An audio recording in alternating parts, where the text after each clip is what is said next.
I am Tanya, a home chef, and today I'll share with you a very tasty summer cooler recipe. Now that the summers are approaching, let's beat it with this cool drink.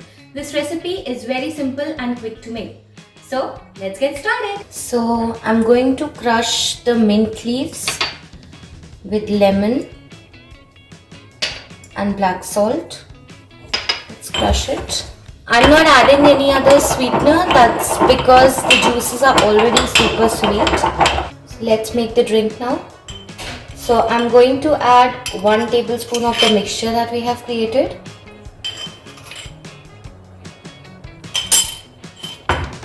Then I'm adding some orange juice. That's it. Then I'm going to add some pineapple juice. Mix this.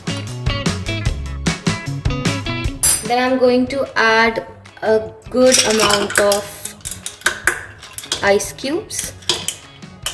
And lastly, I'm going to add that fizz to this drink.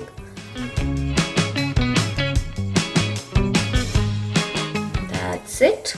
Just decorate the glass with a piece of lemon wedge. This is how your drink looks. Refreshing and tasty.